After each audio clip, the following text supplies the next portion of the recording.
These are 9 of the biggest stars old Hollywood ever produced, and every single one of them ended up broke, forgotten, or worse. Back in the golden age of the movies, there were no residuals and no royalties, which meant stars collected flat salaries under studio contracts and received nothing when those same films aired on television years later. Once the spotlight moved on, many of them had absolutely nothing left. And the stories of how that happened are worth hearing. The man who built the industry is a good place to start. D.W. Griffith co-founded United Artists in 1919 alongside Charlie Chaplin, Mary Pickford, and Douglas Fairbanks.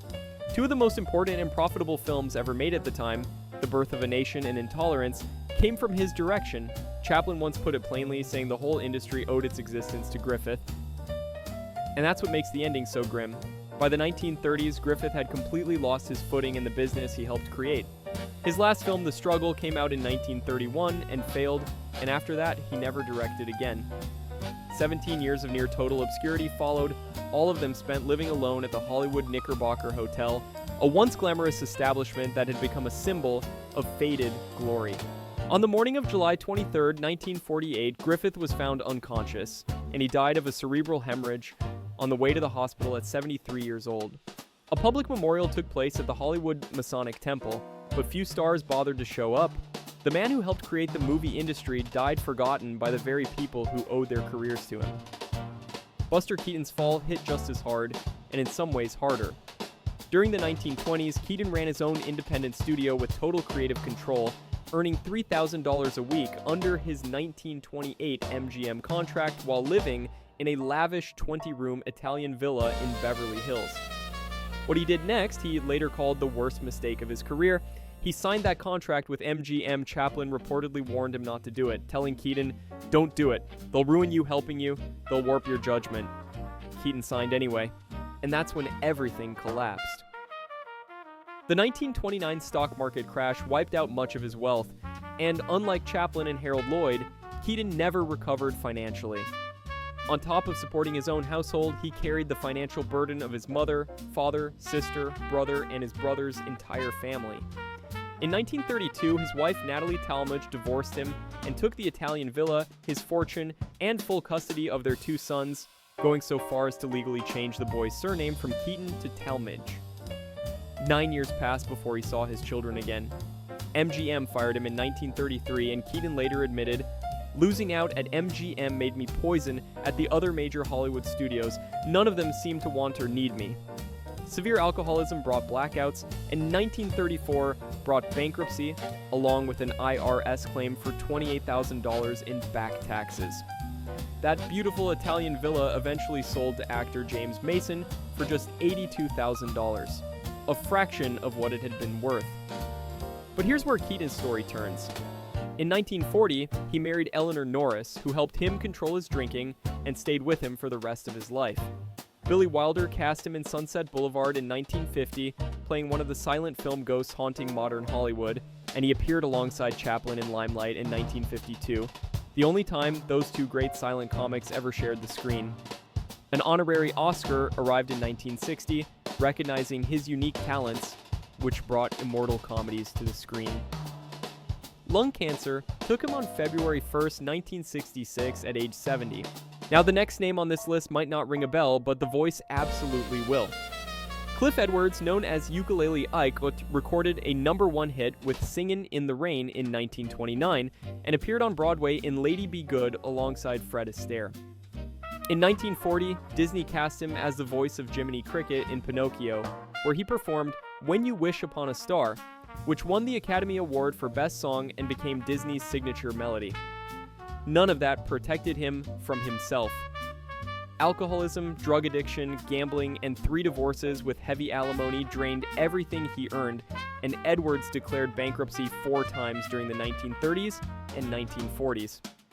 By his final years, he lived in a home for indigent actors and would hang around the Disney Studios lot, hoping someone might offer him voice work.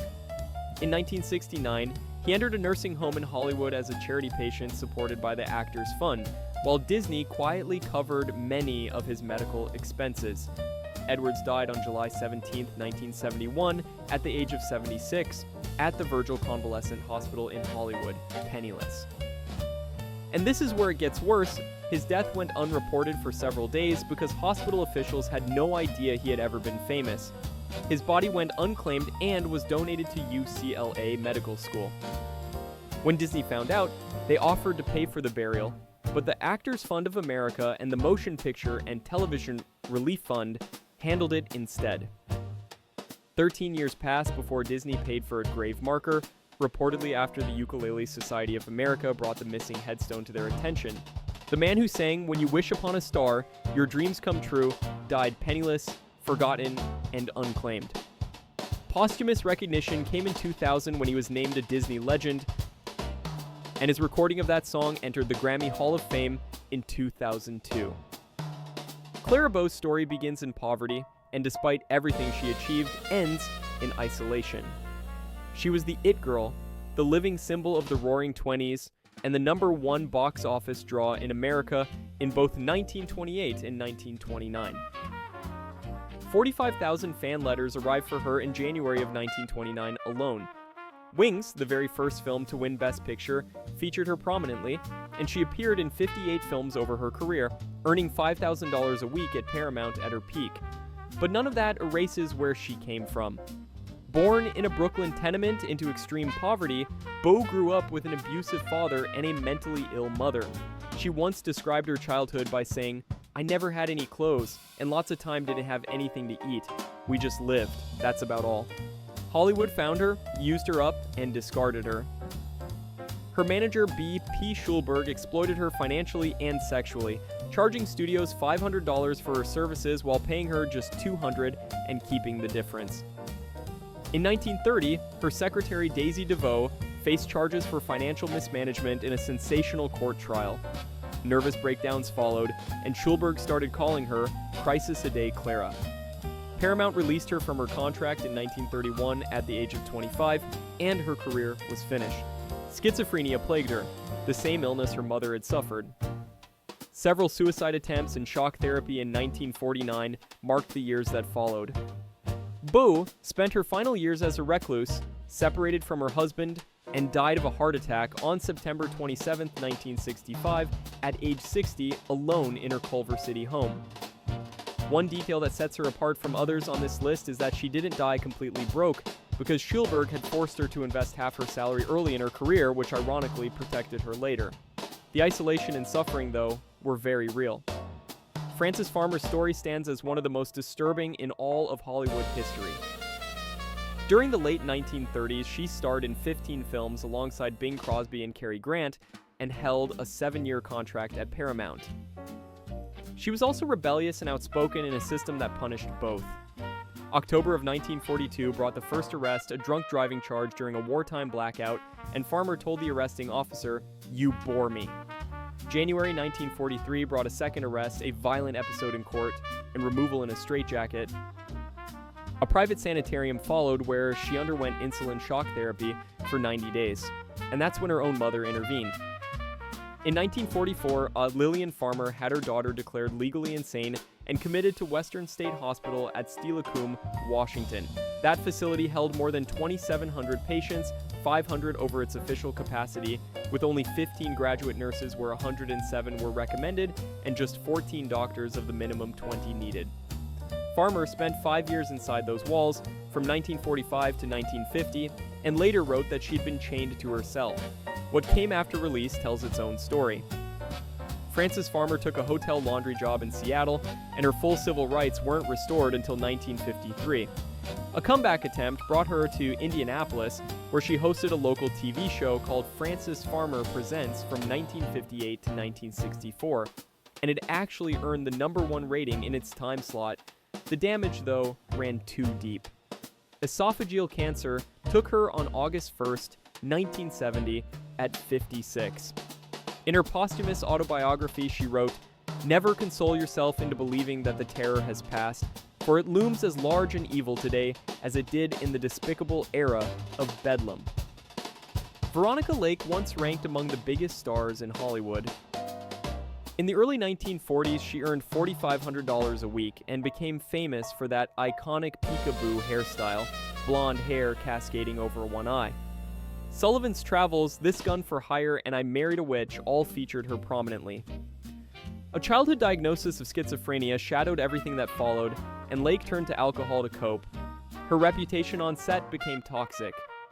In 1948, her own mother sued her for support payments, and 1951 brought a bankruptcy filing alongside her director husband, André de Toot, with debts totaling over $156,000. By 1952, she had left Hollywood for good. Her own words captured the exit cleanly.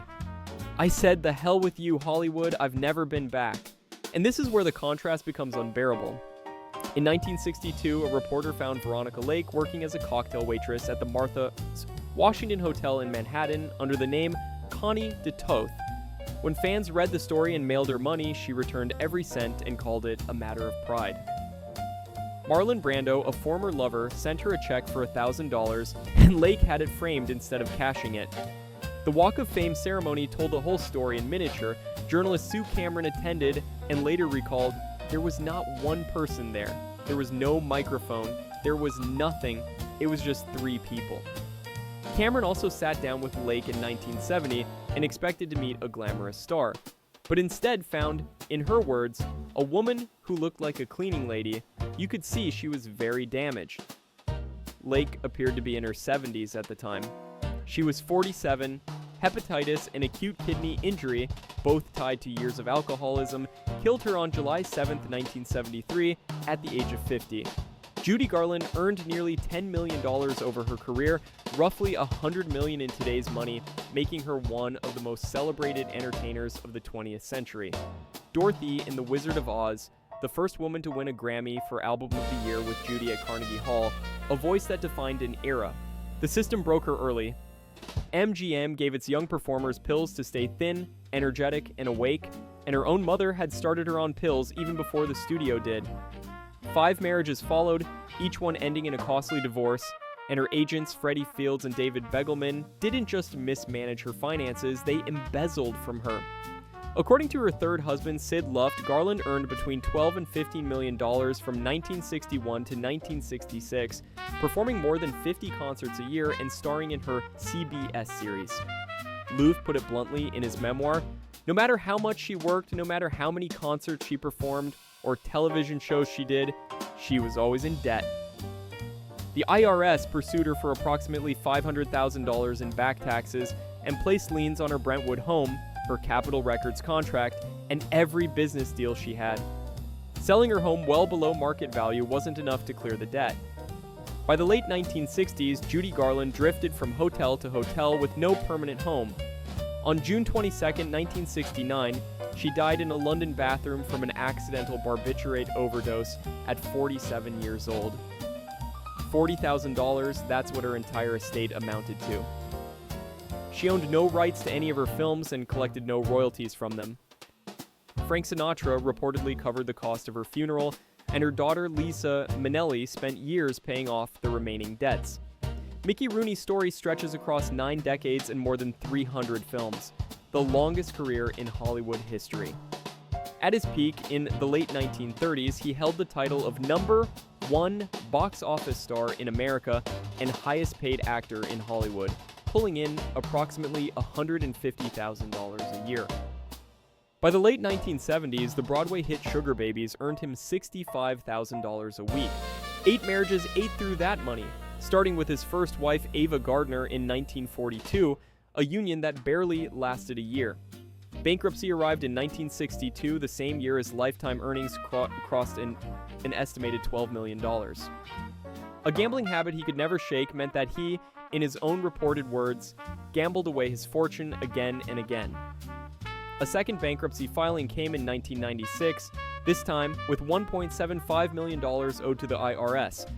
By 2005, the word he used to describe his financial situation was simple: broke. And here's the thing that should anger everyone who hears it. Old Hollywood contracts gave him 0 residuals and 0 royalties, which meant his 300-plus films generated no passive income at all. Not a single dollar from reruns, not a cent from television broadcasts. In his later years, his stepson allegedly funneled Rooney's earnings into his own lavish lifestyle.